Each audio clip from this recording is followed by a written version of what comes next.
Do you struggle with that at all when the last position was eliminated? I know you're still working, you still have a position, but was there any struggle with feeling like you lost a piece of your identity? Absolutely. And it's absolutely natural to go through. And even though I knew it was going to happen, when it does happen and you no longer get those calls or those invitations, all of that goes away. If that was your sole identity and you had no other inputs and way to feel good about yourself, I can imagine that somebody like that would struggle. When Donovan came back from vacation and realized that his role was eliminated, he was financially ready, but the real work was psychological. Identity, purpose, and learning how to spend after a lifetime of saving were the real challenges that Donovan faced. In today's episode, we break down the 4 core buckets of retirement, and we learn how to test retirement before you dive right in. If you're on the edge of retiring but fear what's next, stay tuned. This episode is for you. Hi, Donovan. Thank you for joining me on this episode of Retirement Reality. I'm curious, if you could choose one word to describe your retirement so far, what would that word be? Choice. Choice would be the defining element for my retirement journey. It was the ability to make the choice at the time, and the choices that I made earlier on in my career and in my life plan, my financial plan, helped me be able to make that choice when the time came. I love that. I'm going to come right back to that. Before I do, how long have you been retired at this point? I guess technically it would just be a little bit over a year. And I kind of call it semi-retired because I'm not fully removed from the professional life that I used to have. I still do a little bit of consulting, both individual private coaching and then business consulting, and some instructional work through one of our post-secondary institutions on management and leadership and business. Yeah. And that right there, retirement has different meanings for different people. And retirement is not true retirement in the purest sense of the word as we're talking about it. But going back to choice, as you mentioned, can you tell me more about that, or maybe even just your journey leading up to retirement and how choice became the word that you would use to define that journey? Well, everything comes down to the choices that you make in life. If you choose to have a certain job versus another, and that was one of the earliest choices that I had to make, was I going to work at Xerox, a big corporate conglomerate, or was I going to go with a smaller private company? Throughout life, you have to make choices.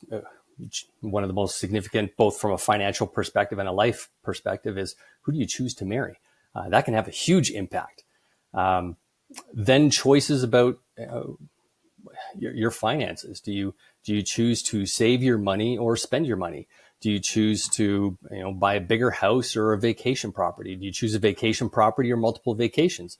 Do you choose multiple vacations or a bigger car? Or do you choose a bigger car or home renovations? It's all about choice.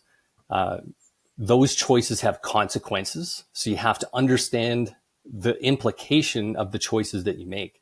And for myself, I made certain good choices throughout my life that helped me prepare. And by no means was I winning the lottery or getting an inheritance from anybody. It was just choices to continually save a little bit at a time, always with that goal of being able to provide myself the choice when I thought it might happen. And sure enough, it did.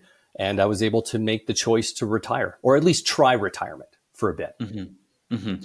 I love it. And that choice piece, what would you, I guess I should say, define as some of those key choices that you made along the way that prepared you for where you are right now? Well, I know that most of the viewers are concerned around the financial side. So the choice to start saving early, absolutely fundamental. And I was very much an early saver in my life. But even once you start your professional career, just saving a little bit and having gone through university and getting a finance degree, never using it actually in my professional life other than because of the roles that I had. But I was aware of the time value of money and the importance of compounding. So by putting away a little bit at a time, each and every month, each and every year, and continually doing that, especially early on, and leaving it there so that it could compound, has an astronomical effect that I don't think most people fully comprehend and sometimes miss out on if they don't start saving until they're in their 30s or 40s or heaven forbid your 50s. That becomes very, very difficult. Mm-hmm. So from a financial perspective, that would have been one of the biggest choices to make. And along with that, it would be living within your means, right? In order to save a little, you have to live within your means. You can't spend every dime that you have or every dime that you might have in the future on stuff today if you're thinking about what you want your life to be like tomorrow. Yes, absolutely. I'm going to come back to that in a little bit because there's a couple more questions I have with that. But you have been retired for 1 year now. Is that correct? Semi-retired for 1 year now. I know you're still teaching. Yeah, just a little bit over a year. Yeah. Will you walk us through that transition of a year ago? Where were you? What was your position? And how does that differ from what you're doing today? Yeah, so I'll actually go back even a little bit before the event, before my exit. I had been thinking about what retirement might be like and just mentally trying to understand what any kind of a transition would be. Would it be full stop?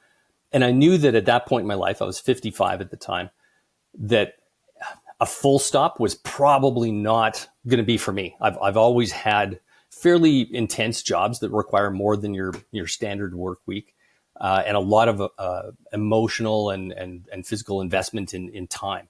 So I knew I was probably going to do something. What was that going to be? I didn't know. So I started exploring some alternatives. One of them happened to be an instructor type role because we were putting our leadership and management teams through a management course. And I got exposed to one of the instructors. And during that course, I asked them the question. I said, this is a pretty cool job. I'd be interested in doing this. How would I potentially even get connected or linked in to this? And she introduced me to the recruiting coordinator. We had a couple of discussions.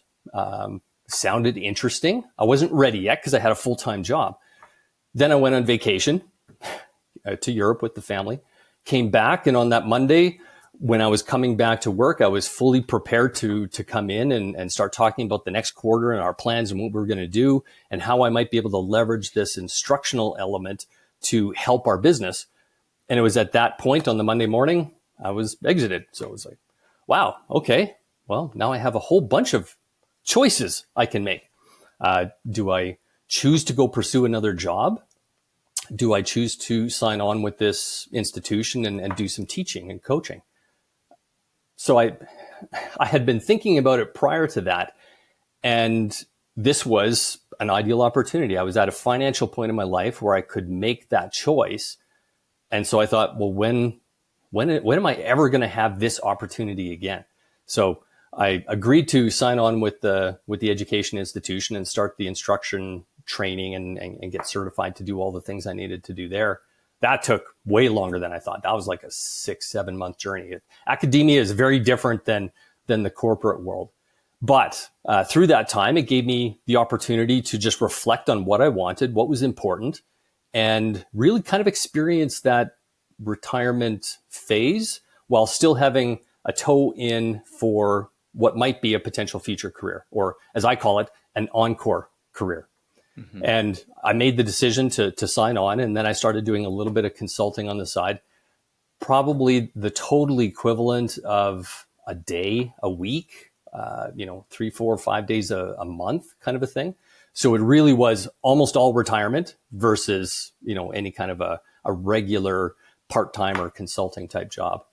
Mm-hmm. And now I'm at that point where I'm trying to, again, make the decision or the choice. How much more do I want to do? Because there's still lots in the tank yet. And I believe I have that opportunity to give back to some of the future leaders. So that's where my focus is how many people can I help become that next generation of leader and share some of my own experiences.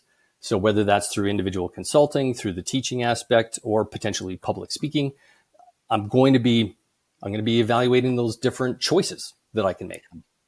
That theme is showing up again and again, that choice. Yeah. I had a similar experience before starting Root Financial of being exited from a prior company. And in retrospect, one of the best things that ever happened. What you mentioned, that chance to step back and reflect on what choice do I want to make going forward and what's going to be best for the long term. Invaluable in retrospect. I know for me, at least, it was a very scary time. It was a different phase of my life, but very scary time because that wasn't the choice I had intentionally made at the time. It was made for me. It wasn't the path I saw for myself. It was completely different. How did that feel? So that Monday morning, you come back, you're back from vacation, you've got plans on what's going to happen. How did you do during that when you received that news? Well, and I've been through this before. It's just the nature of the career that I've had.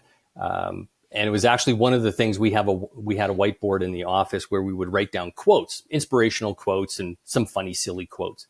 And one of the things I wrote on that board was, change is inevitable and it's constant. Sometimes you choose the change, and sometimes change is chosen for you or thrust upon you.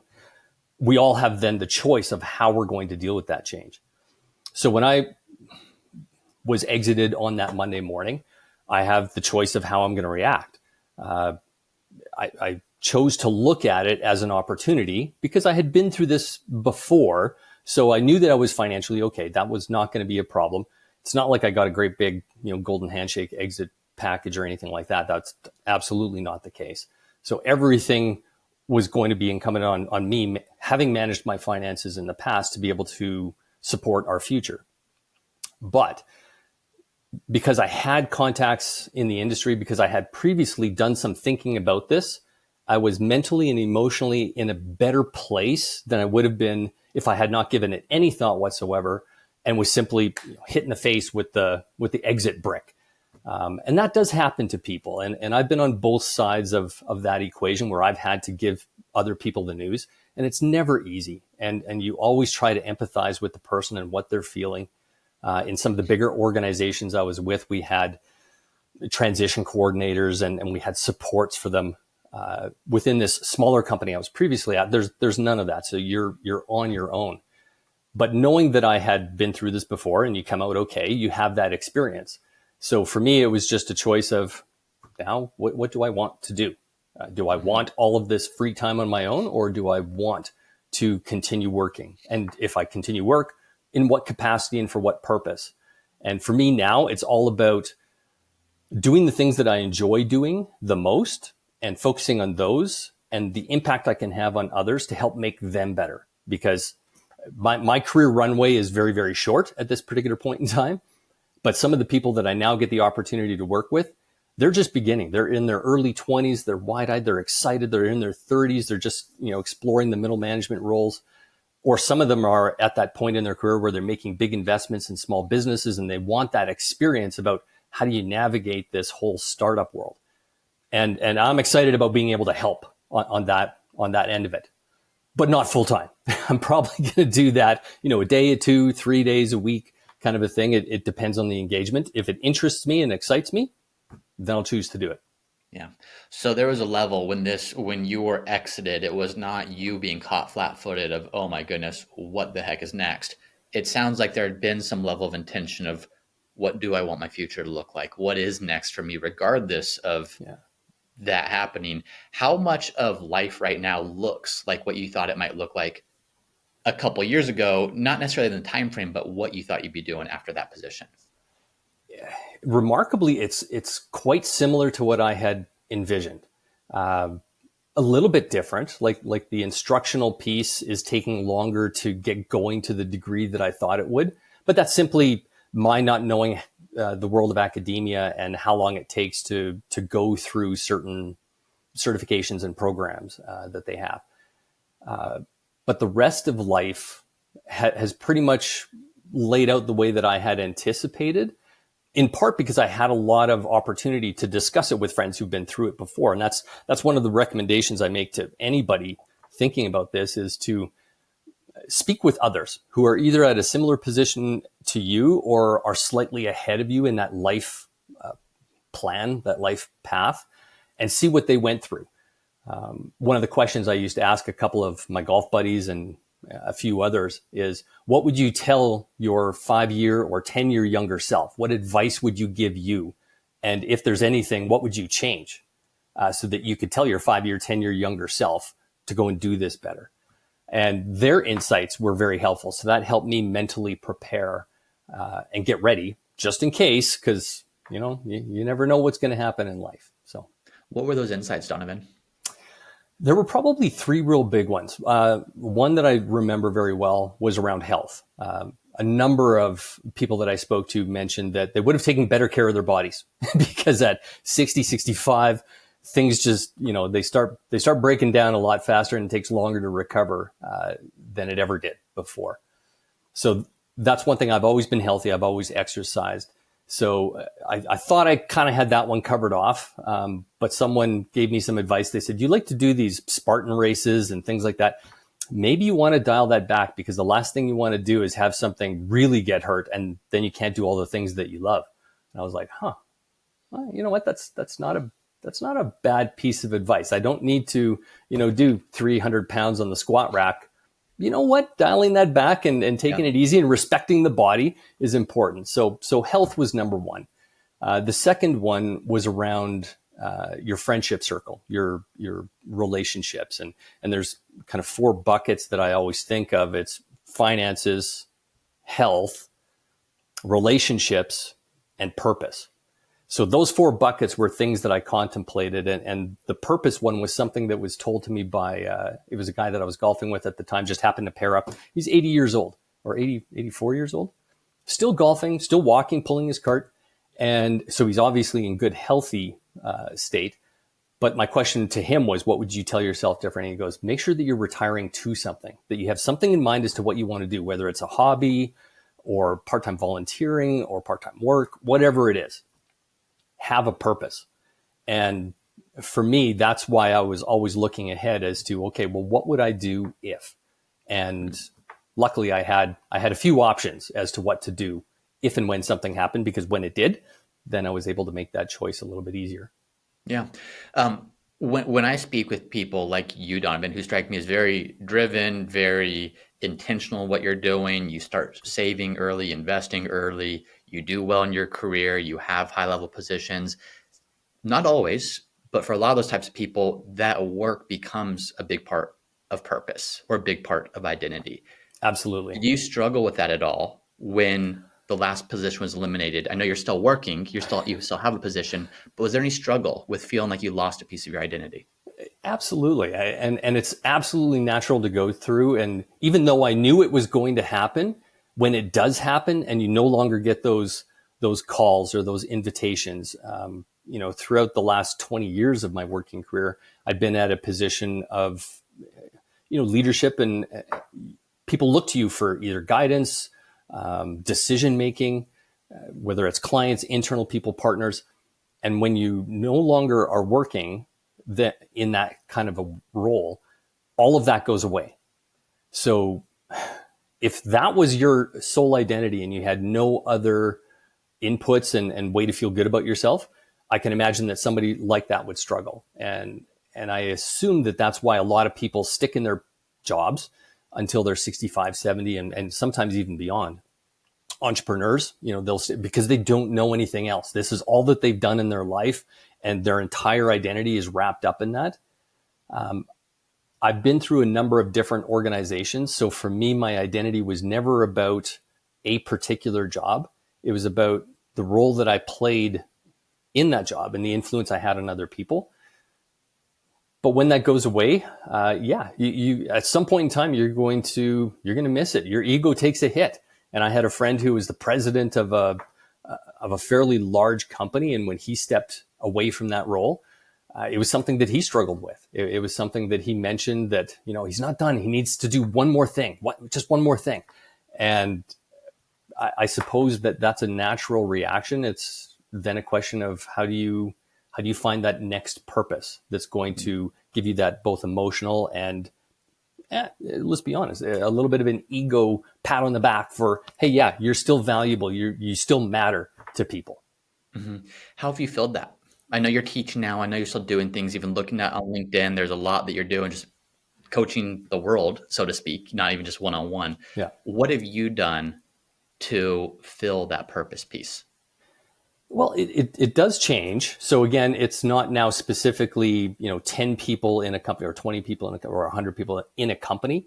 It's the ability now to have a voice to a broader community of people. If you were a financial planner or are a financial planner and you're working with 100 clients or 200 clients, that's your focus. But through the power of the web and YouTube, you can now have influence and impact on maybe 1,000 people or 10,000 people at a time. So for me, finding that new voice and being able to say, okay, well, this is still valuable. I can still have an opinion on things. I can still provide perspective and insights and guidance, but I'm going to do that now in a different way.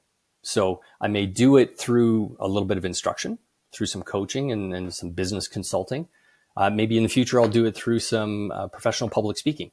We'll see where that leads. But again, it's all about finding that next purpose in your life and not letting the previous job define you, because those can be taken away from you at any point in time, whether it's your choice, somebody else's choice, a choice of health, economics. You really don't have control over all of those situations. Yeah. Yes, it's very much fleeting. So I imagine, Donovan, in your experience, you've had different positions, you've gone through different transitions, you've gone through scary things and come out the other side. You've done hard things and come out the other side. Sometimes things that are hard for people, I could sit here and say, Donovan, make this decision. I can see it objectively because I'm not you. I'm not emotionally invested. Mm-hmm. You can do the same thing. I'm sure there's plenty of people you've worked with or coached or seen where you're saying, I've gone through this transition. I've been through it before. I've done these things.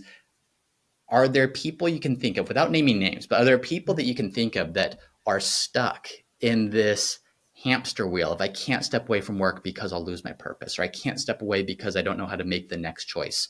Is there someone you can think of, and what's holding them back, if so?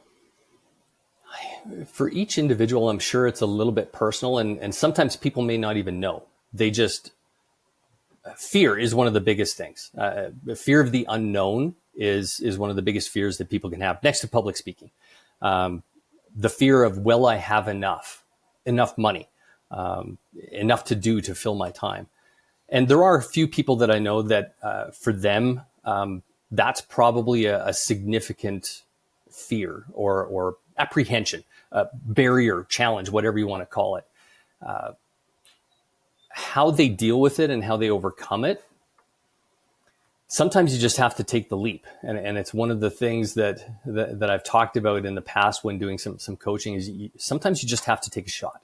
And for me, when it happened, when the exit happened with me, I had to do that self-reflection and go, okay, if I'm going to do this, let's give it a try. Let's try. Let's give it a shot.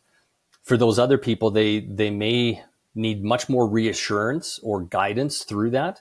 And whether that's maybe a one-on-one conversations with friends, or maybe it's a little bit more reassurance from their financial planner that, yeah, you're going to be okay.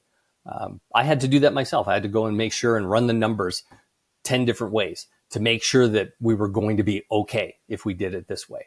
It's like, okay, once that little checkbox is covered, then the other questions start to come into play. Not that the finance piece ever goes away, but the other ones become what you then turn to if the finance piece is got a check mark beside it. Yeah. What do those financial concerns feel like? So you've checked the boxes, you run the numbers, you mentioned before, you started early, you saved, I'm sure you were well positioned financially to do so. Do those financial fears ever subside, or is there always a little bit of that goes with you? I hope they subside, because I still have them. Even though I've run the numbers and my financial planner has run the numbers, and I've used tools like Honest Math to run the numbers. I've got in my own spreadsheet, like it's huge, and I've got multiple scenarios in there, spending this much more, that much more over this period of time. And I still have a really hard time. One of the hardest things is starting to pull money out when all you've ever done your entire life is put money in to save money. I've been saving money for this since I was 12.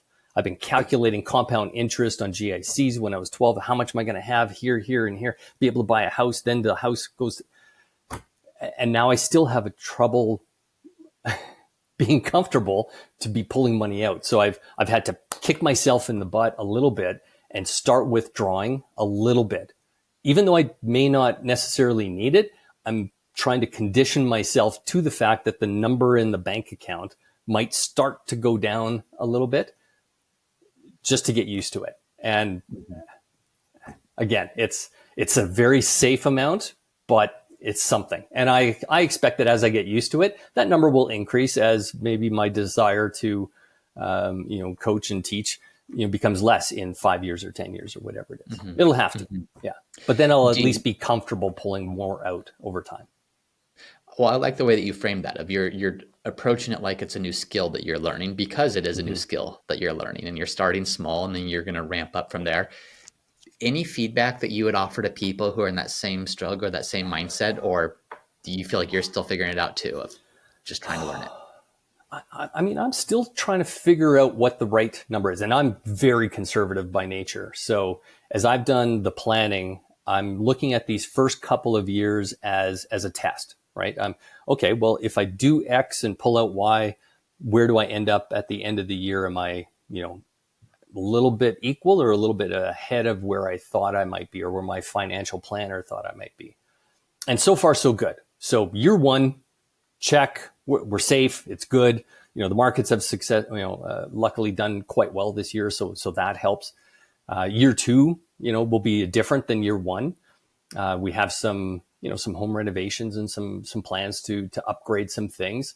That's just life. And now, without a big paycheck coming in on a regular basis, you have to pull that from retirement savings. And it's like, oh my goodness, like I'm going to pull $10,000 to go fix the roof and the driveway. That's what I had to do this year. Wow, that hurts, because I can't just pay that off like I normally would have. Okay. Well, we'll get used to that, but we won't do it all at once. And then next year we'll do the next thing, and then the next thing, and the next thing. So it just little bit by little bit.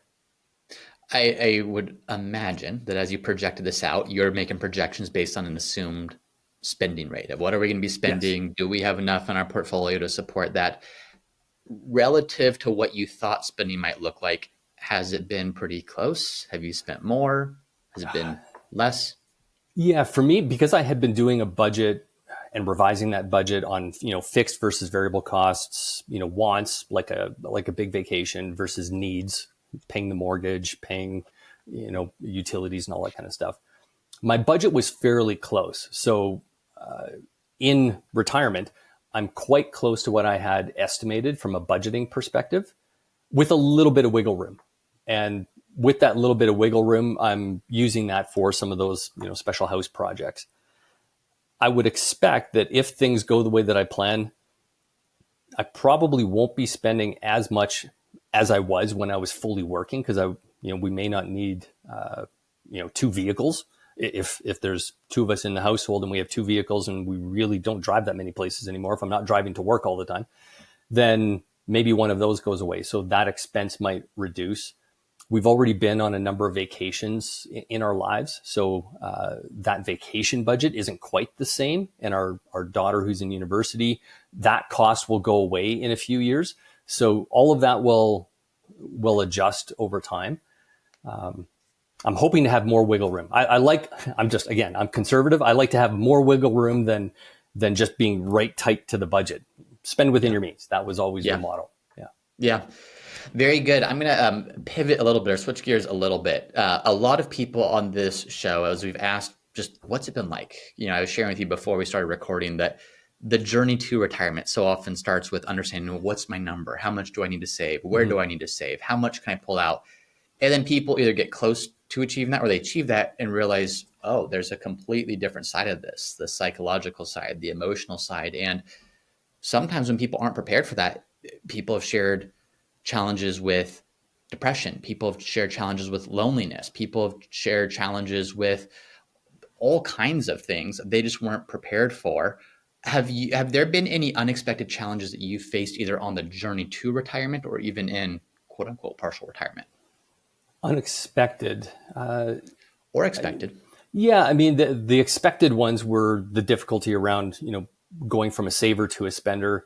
The expected difficulty was around that, that lack of purpose and structure and rigor in a particular day, and the little bit of an, pat on the back that comes with people saying, thank you for your help on this or that or whatever it is in the work world. So that gap was expected, yet at the same time, dealing with it mentally and going, okay, you're not the guy anymore. No, nobody cares what you think. Your opinion doesn't matter because you're not part of the company anymore. You don't get the invites to, whatever social event or sporting event. I don't get any hockey invites anymore. I don't get any of the golf invites that I used to. So those are expected, yet they still have an impact on you emotionally. So those 4 buckets that I talked about, the financial bucket, the health bucket, the relationship bucket, and the purpose. There's different experiences that go with each of those. And if you want to add a 5th bucket to it, it's your own personal emotional bucket. How are you going to be able to deal with these things? And that's often hard for a lot of people who haven't gone through certain, life-changing experiences in the past, or have done that really deep self-analysis to go, who am I and what am I and why do I do certain things and why are they important to me? When you're retired, if you have a whole bunch of time, some of those thoughts may start creeping in, and maybe you don't like what comes out of that in your head. So having that relationship bucket filled with family and friends and good friends that you can have some honest conversations with, I think that's critically important. It doesn't have to be 100 people, but you need to have 1 or 2 people that you can go have that, I don't want to call it an intimate conversation. Hopefully you have a life partner, a wife, a spouse that you can share these things with. But even beyond that, having a good friend who you can say, hey, I'm struggling with this today, whether that's, the markets are down and I'm worried about my finances, or, hey, I'm struggling with my health at this particular point, or I'm struggling with the loss of, attaboys and ego pats that I would normally get. Having those people in your life will help you get through that transition better. And then finding that steady state. It is going to happen. It's just a question of when, and it might be different for each person. Somebody might get there very, very quickly and be ready and prepared and off they go. And somebody else may find the transition hard. But having people to talk to, I think, is critical. Your community, your relationships, your friend circle, absolutely critical. And one unsurprising thing is that if you think that your work friends were your friends, they're not. I mean, you might have 1 or 2 really good friends that stick with you that you've met through work. But for the vast majority of people, anyone who they meet through work are their work acquaintances and their work friends only as long as you're working with them. Your true friends will be the people that still call you 3 months, 6 months, a year later and want to connect with you because of just who you are. And I've been fortunate. Some of the people that were on my sales team before, I still golf with them occasionally. I have coffee with some other folks, and I've had some other friends reach out to me now that I'm available for conversations for their own personal, networking and advice. And that provides a different pat on the back, but it all goes to your circle of friends and just being able to talk through things when you need to. I think what you said is so important there, that aspect of who am I? What do I like? What do I actually want to do? What do I actually want to be? There's this, it's not a retirement question, but it tends to come up around retirement because for so much of our lives, it's just this, you go to school, you go to university, you get married, you buy a home, you pay off your home, you get promoted, and then all of a sudden it's, whoa, I'm at what feels like the end of a conveyor belt of what do I do next? And there's no supposed to's anymore. There's no expectation of what it should be. In those difficult questions are forced upon you. And they hopefully start well before retirement. That hopefully should be a lifelong pursuit of answering those. Yeah. I know I personally love to journal, and that's where I process my thoughts there. It sounds like you like to talk to friends, and that's where that gets worked out. Any other best practices that you would recommend to people who are saying, yeah, those thoughts are starting to creep in? How do I answer them? Number one, don't ignore them. If you come from a generation, and this was in part because I'm right on the cusp as a Gen X, but I was on the cusp of the baby boom generation. You don't have feelings. You press those down and you mash them down into your stomach until they develop into cancer, and then you die early and you don't have to worry about them anymore. That's not a good strategy. You need to recognize that some of these feelings that you have, they're legitimate. Sometimes they're founded in reality, and sometimes they're just made up. They're amplified in your head because you have just too much time and space to think about them. So number one, recognize that they exist. And then if they continue to persist in your head and you recognize that they're causing you some anxiety or some issue, then start talking about them. And maybe again, you don't talk about them in a ton of detail because you're a private person and you don't want to, but just recognizing them and even watching videos like this from other people. So the great thing about YouTube and the internet and AI is that you can get all kinds of information. Now you have to be careful about that info because it's not tailored to you, and all of these anonymous personalities on the web don't know who you are. And that's why I think that really good personal circle of friends is so important. But next to that, if you don't want to share those things or you want to do some preliminary reading, there's tons of resources that are online. And I was fortunate through my journey to discover a couple of things about retirement that have helped me just process mentally the experience and the emotions that I'm going through. Two of them that I can share. One is that most people in retirement will go through 4 phases. So this was a little bit of an epiphany moment when I discovered this. But the first phase is the honeymoon phase, the vacation phase. You get to go and do all the things. You get to sleep in, and then you get to go on the vacations you always planned on. And that's great until you're tired of that. And you know what? I've done that enough. Now what? And then that second phase is around the sense of loss. And it's the loss of structure, of purpose, of ego, of reinforcement. It's the loss of money as well, right? Like you no longer have that money coming in. So that loss phase can be very emotionally draining when you reach that. Then the third phase is the experimentation phase. You start toying with a whole bunch of things. Well, you know what? I'm going to go be a scuba diver teacher, or I'm going to take up pottery or mountain biking or whatever it might be. So you experiment with a whole bunch of things that might expose you to other people and create a new community or a new set of relationships. And you'll try a bunch of things and then you'll stop doing some of them. And you'll reach that fourth phase, which really is your steady state, happy stage. And knowing that those are the stages you're going to go through. It's not 12 stages of grief, but it might be these 4 stages of retirement, of your retirement journey. Once you get to that 4th stage, then you find a new purpose. You find a new circle of friends. You find your steady state, and you will be happier. And that's actually borne out by another study that I found when I was doing a presentation. It was around the happiness you.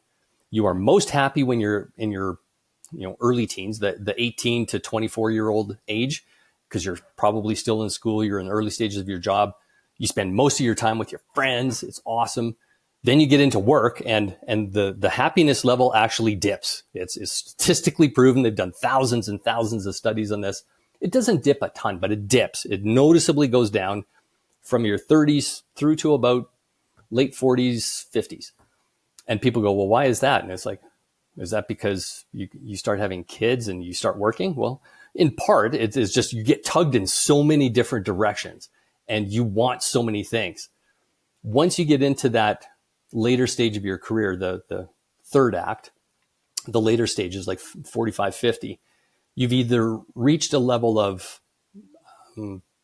career progression and financial stability, and your relationships have, they've all formed. You are who you are now at that point, and you're done with all the other stuff. You can start seeing the next phase coming into play, and you start getting happier. And then once you're in that 50, 55 plus range, the happiness goes up again because you're no longer chasing something more all the time. A bigger house, a bigger car, better vacations, more vacations, a bigger career advancement. That stuff is done. And now you've settled into really knowing who you are and being happy with it. And knowing that that's the stage that we're now heading into for an early retiree or a regular retiree at that 60, 65 range, if you know that that's coming and you just need to push through to get there, you know what? It's a little bit of a weight off your shoulders, or I hope it should be. I think that's wonderful. And I appreciate you sharing that, Donovan, because there is this sense of, am I just wandering off into the darkness, never to be found again as I go through these? But if you know that there is studies, people have studied this show, and there is a process to this. Now, you're not guaranteed to come out of Phase two, as you talked about, there's this sense of you got to try things, you got to Yeah. do new things, you got to put yourself out there. But if you trust the process, so to speak, there is purpose, there is joy, there is a really fulfilling retirement on the other side. Yeah. As we wrap, I'm going to bring back to what you mentioned, the first word you said, which was choice. Mm-hmm. For that person who's sitting here watching this, saying, Donovan, I'm financially prepared. I've run the numbers. I've worked with my financial planner. I've done this 10, 20, 30 times, but I still can't bring myself to make the choice to retire because I feel like I might be making a mistake. I don't know who I'm going to be. I don't know what's on the other side. What feedback, what would you recommend to that person looking to retire early, but can't bring themselves to make that choice to do so? Test it out.